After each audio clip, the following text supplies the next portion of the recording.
വെളുപ്പിന് കിച്ചണിൽ തട്ടുമുട്ട് കേൾക്കുന്നുണ്ട്. അരികിൽ കിടന്ന് സുഖമായി ഉറങ്ങുന്ന സക്രിയെ നോക്കിയിരുന്നു. ദുഷ്ടൻ ദത്തെടുത്ത കുഞ്ഞിനെ ചേർത്ത് നിർത്തി സ്നേഹിക്കാനും കൊഞ്ചിക്കാനും സമ്മതിച്ചില്ല. ഒരു മോനുണ്ടായിരുന്നതിനെ ബോർഡിങ്ങിലാക്കി. ഇതിനു വേണ്ടി ഞാൻ എന്ത് പാപമാ കർത്താവേ ചെയ്തത്? നെഞ്ച് പൊട്ടിപ്പോകുന്ന ഒരമ്മയുടെ വേദന. കണ്ണുനീർ കുടം പോലെ ഒഴുകിയിറങ്ങി. വാഷ്റൂമിലേക്ക് കയറി ഫ്രഷായി ഇറങ്ങുമ്പോഴും സക്രിയ ഉറക്കത്തിലാണ്. അടുക്കളയിലേക്ക് നടക്കുമ്പോൾ നിഷയുടെ റൂമിൽ ലൈറ്റുണ്ട്. എന്ത് പറ്റി? കിച്ചണിലേക്ക് ഓടിയ കൂട്ടത്തിൽ ലൈറ്റ് ഓഫ് ചെയ്യാൻ മറന്നോ? മറിയ ചേട്ടത്തി, കൊച്ചു വന്നില്ലേ? ഇല്ല മേരിക്കുട്ടി, എന്നും രാവിലെ വരുന്നതാ. ഇന്ന് എന്ത് പറ്റിയോ ആവോ? ലൈറ്റിട്ട് ഉറങ്ങുന്ന പതിവില്ലല്ലോ. ആലോചനയോടെ ചായയ്ക്ക് വെള്ളം അടുപ്പത്ത് വെച്ചു. പിന്നിൽ കാൽപ്പെരുമാറ്റം. ഹാ, ദേ മേരിക്കൊച്ചേ, ആളെത്തി. എന്താ മോളെ ലേറ്റായത്? എനിക്ക് മുന്നേ കിച്ചണിലേക്ക് വരുന്നതാണല്ലോ. അത് രാവിലെ എഴുന്നേറ്റതാ മേരിയമ്മേ. പിന്നെയും കിടന്നു, അങ്ങ് ഉറങ്ങിപ്പോയി. ചുമ്മാ അമ്മയോട് കള്ളം പറയരുത്. മുഖം കണ്ടാൽ അറിയാം ഉറങ്ങിയിട്ടില്ലാന്ന്. സത്യം പറ, കരഞ്ഞോ നീ? കണ്ണൊക്കെ വീങ്ങി ചുവന്നിരിക്കുന്നുണ്ടല്ലോ. ഏയ് ഇല്ല. എന്താണ് അമ്മയും മോളും തമ്മിൽ? നമുക്ക് അകത്തേക്ക് വരാവോ? നീരജ വാതിൽക്കൽ നിന്ന് ചോദിച്ചു. ചോദിക്കണോ കുഞ്ഞെ? കയറി വായോ. ദേ ചേട്ടത്തി, ഈ മുഖം നോക്കിയേ. രാത്രി ഉറങ്ങാതെ കരഞ്ഞ ലക്ഷണമുണ്ട്. ഉണ്ട്. മേരി സമാധാനിക്ക്, ഞാൻ ചോദിക്കാം. നീരജ ആൻറ്റിയോട് നിഷ കൊച്ചിന് വലിയ സ്നേഹമാണ്. എന്താണ് പറയൂ. അത് ഒന്നുമില്ല ആൻറ്റി. രാത്രി നല്ല തലവേദന ഉണ്ടായിരുന്നു. നന്നായിട്ട് ഉറങ്ങാനും പറ്റിയില്ല. ഡെന്നി ഇന്നലെ വഴക്കെന്തേലും പറഞ്ഞോ? രഹസ്യം പോലെ ചോദിച്ചു. ഇല്ല, അത് ചുമ്മാ. ഹരിക്കൊപ്പം ചിരിക്കുകയും സംസാരിക്കുകയും ചെയ്തതിന് ഒന്നും പറഞ്ഞില്ലേ? അവനിത്തിരി പൊസസീവാണ്. ചേട്ടത്തി, ഇത് മോനുള്ള കോഫിയാ. മേരിക്കുട്ടി ഒരു കപ്പ് നീരജയ്ക്ക് നേരെ നീട്ടി. എന്ത് നോക്കി നിൽക്കുവാ? മേടിച്ചു കൊണ്ട് കൊടുക്കു കൊച്ചേ. നിന്റെ ഇച്ചായനല്ലേ? ഞാനോ? ആ, നീ തന്നെ. ചെക്കൻ ഉടനെ ഒരു മിന്ന് വാങ്ങി ദേ ഈ കഴുത്തിലേക്ക് കെട്ടിത്തരും. പിന്നെ ആരാ ഈ ജോലിയൊക്കെ ചെയ്യാ? ചെല്ല്. ഇവിടെ എന്താ കുഞ്ഞെ നടക്കുന്നത്? എനിക്കൊന്നും മനസ്സിലാകുന്നില്ല. മറിയാമ്മയിൽ സംശയം. ഷോ, അത് വലിയ കഷ്ടാണ് മറിയ ചേട്ടത്തി. ഒരു ചെറിയ അല്ല വലിയ ലവ് മണക്കുന്നില്ലേ? ആരാ? നമ്മുടെ ഡെന്നിമോനാണോ? ഉറക്കെ ചോദിച്ചതും മേരിക്കുട്ടി അവരുടെ വായിൽ പൊത്തി പിടിച്ചു. പതിയെ പറയും, ആരേലും കേൾക്കും. ഇപ്പം ഇവിടെ ആരും ഒന്നും അറിയരുത്. ഞാൻ ആരോടും പറയില്ല. നിഷമോളും ആ കൊച്ചിനും നല്ല ചേർച്ചയാ. മോൾക്ക് എന്തോ ഒരു വിഷമമുണ്ട്. അത് ഡെന്നിയെ കാണുമ്പോൾ മാറും. ഇല്ലേൽ ചെക്കൻ ആ മനസ്സിൽ കിടക്കുന്നതിനെ പുറത്ത് കളയും. അതിനു വേണ്ടിയാ കോഫി കൊണ്ട് കൊടുക്കാൻ പറഞ്ഞത്. നീരജ ഫ്രിഡ്ജിൽ നിന്നും ദോശയ്ക്കുള്ള മാവെടുത്ത് പുറത്തേക്ക് വെച്ചു. മേരിക്കുട്ടി ചിക്കൻ കറിക്ക് ഉള്ളി പൊളിക്കാൻ തുടങ്ങി. സ്റ്റെപ്പുകൾ ഒന്നൊന്നായി കയറുമ്പോൾ അവനെ കാണാൻ വല്ലാത്ത ആഗ്രഹം. കാലിൻ്റെ വേഗത കൂടി.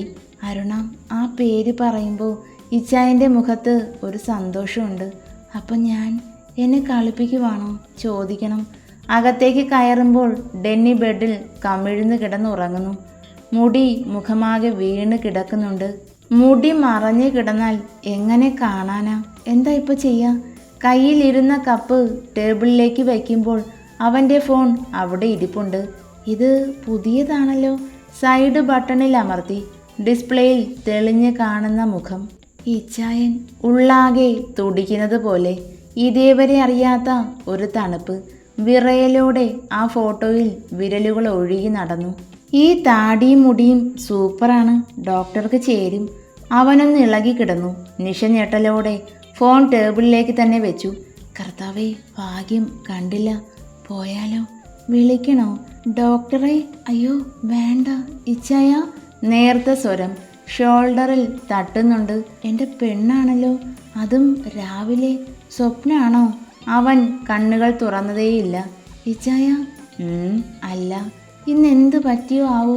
പെട്ടെന്ന് ഷോൾഡറിലിരുന്ന അവളുടെ കയ്യിൽ പിടിച്ചു. കണ്ണുകൾ വലിച്ചു തുറന്നു. ഒരു കപ്പും പിടിച്ചാണ് നിൽപ്പ്. എന്താ? കോഫി ആൻറ്റി തരാൻ പറഞ്ഞു. ആണോ? ആൻറ്റി നിർബന്ധിച്ചത് കൊണ്ട് വന്നതാണോ? ഒരു നുറുക്ക് കുടിച്ചു. ആനി, ദേ ഇവിടെ ഇരുന്നേ, ഒരു കാര്യം ചോദിക്കട്ടെ. അവൻ ബെഡിൻ്റെ സൈഡിൽ തട്ടി.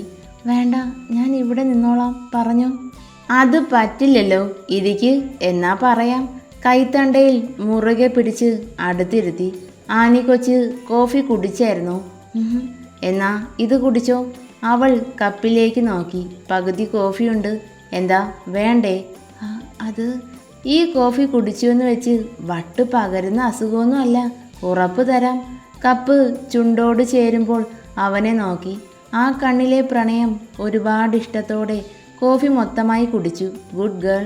തോളിലൂടെ കൈയിട്ട് തന്നിലേക്ക് ചേർത്ത് പിടിച്ച് ബാൽക്കണിയിലേക്ക് നടന്നു. ഈച്ചായ, ഞാൻ പോവുക. ആൻറ്റിയും മേരിയമ്മയും എന്നെ അന്വേഷിക്കും. പോകാം. മഞ്ഞ് പെയ്തിറങ്ങുന്ന പ്രഭാതം. സൂര്യൻ ഉദിച്ചു വരുന്നതേയുള്ളൂ. പറയ്, എന്താണ് ഒരു വിഷമം? എന്ത്? ഒന്നുമില്ല. ആനി, കള്ളം പറയരുത്, എനിക്ക് മനസ്സിലാകും. ഇന്നലെ രാത്രി ഈ റൂം വിട്ടു പോകുമ്പോൾ എൻ്റെ ആനി ഹാപ്പി ആയിരുന്നു. പിന്നെ എന്താ പറ്റിയേ? ഇന്നലെ ഉറങ്ങിയിട്ടില്ല, സത്യമല്ലേ? എന്താ ഇപ്പം പറയുക?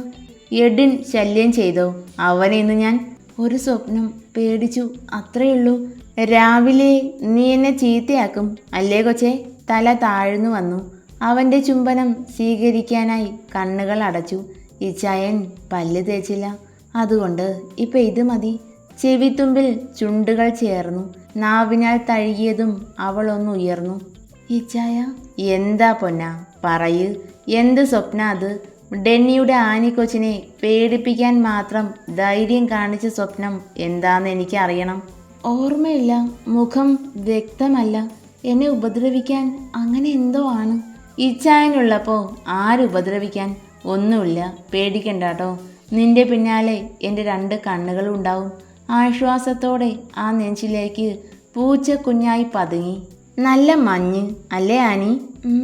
മൂടി പുതച്ച് കിടക്കാൻ തോന്നുന്നു.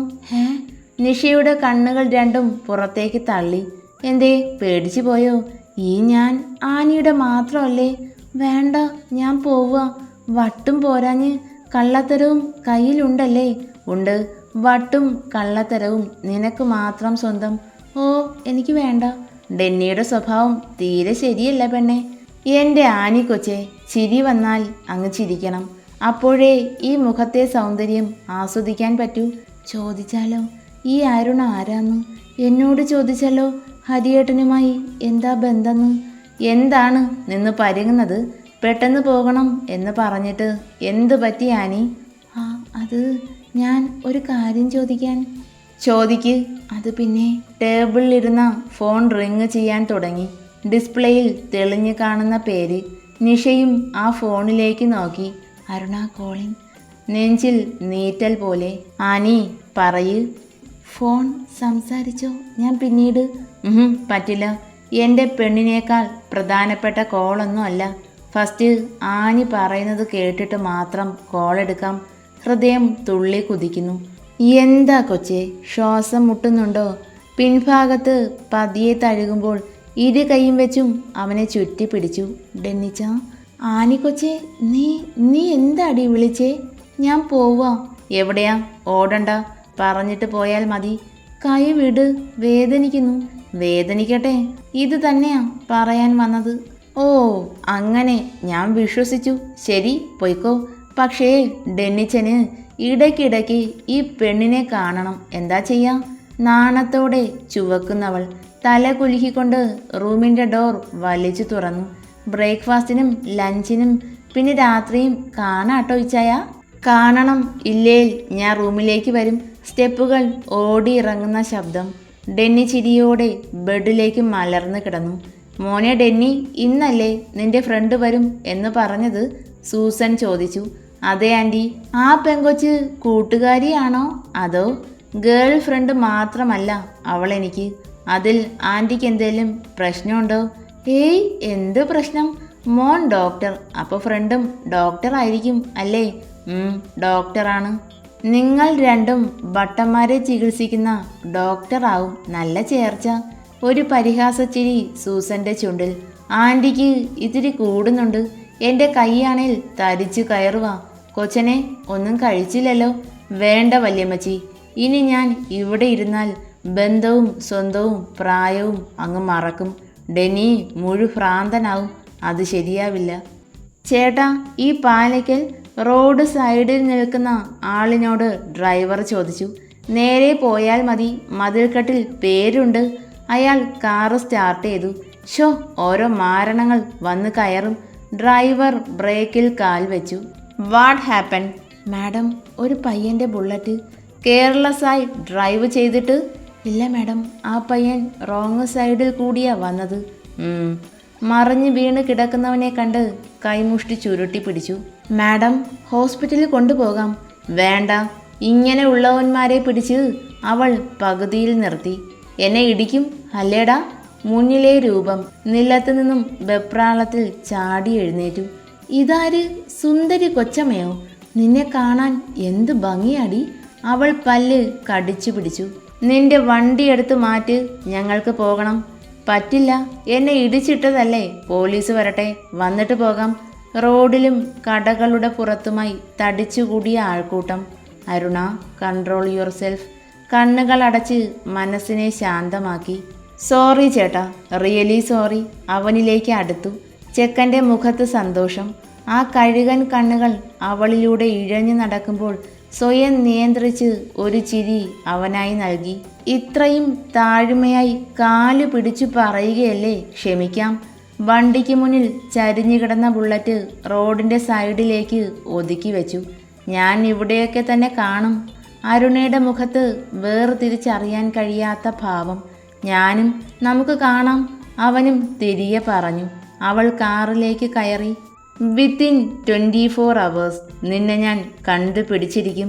ഈ അരുണ ആരാണെന്ന് പൊന്നുമോൻ ഉടനെ അറിയും. നിന്റെ കാല് ഞാൻ പിടിച്ചത്രേ. സാഹചര്യം മോശമായി പോയി അല്ലേൽ? സീറ്റിൽ ആഞ്ഞടിച്ചു. കാറ് മുന്നിലേക്ക് വേഗത്തിൽ ചലിക്കുമ്പോൾ ചാരി കിടന്നു. Palamattath Dennis Samuel. കൊള്ളാം, ചെക്കന് ചേർന്ന കുടുംബ പേര്. അടഞ്ഞുകിടക്കുന്ന വലിയ ഗേറ്റിന് മുന്നിൽ കാർ നിർത്തി. മാഡം ഉറങ്ങിയോ? അയാൾ പുറത്തേക്കിറങ്ങി ഗേറ്റ് തുറന്നിട്ടു. കാറ് ഒരിരമ്പലോടെ അകത്തേക്ക് കയറി. മാഡം, അവൾ ഉറക്കം വിട്ട് കണ്ണ് തിരുമി. അങ്ങനെ എത്തി. ഡ്രൈവർക്ക് ക്യാഷ് കൊടുത്തു. അരുണ, ഹായ് ഡെന്നി. കയ്യിലിരുന്ന ബാഗ് നിലത്തേക്കിട്ട് ഓടി വന്ന് കെട്ടിപ്പിടിച്ചു. How are you Denny? Fine. യാത്ര എങ്ങനെ? ഓ സൂപ്പർ. അകന്നു മാറാതെ മറുപടി പറഞ്ഞു. എല്ലാവരും പുറത്തേക്ക് വന്നു. മമ്മി, ഇത് പൊളിക്കും. രണ്ടിനെയും അടിച്ച് പിരിക്കണം. നല്ല രസമായിരിക്കും. ഈ ചിരി കരച്ചിലാവും. വന്ന സ്പീഡിൽ ഇവൾ തിരികെ പോകും. ചെക്കൻ തകരും. സൂസൻ ആൻറ്റി ഡെന്നിക്ക് കൊടുക്കുന്ന സ്നേഹസമ്മാനം. വല്യമ്മച്ചിയിൽ ഒരിഷ്ടക്കുറവ്. നിഷ വാതിൽ പടിയിൽ തന്നെ നിന്നു. കണ്ണിൽ ഇരുട്ട് കയറും പോലെ. ശരീരത്തിൽ 100,000 സൂചികൾ കുത്തിയിറങ്ങുന്ന വേദനയിൽ അവൾ വിറച്ചു. എല്ലാം എൻ്റെ മോഹങ്ങൾ മാത്രമായിരുന്നോ? എനിക്ക് ആഗ്രഹിക്കാൻ പോലും യോഗ്യതയില്ലല്ലോ.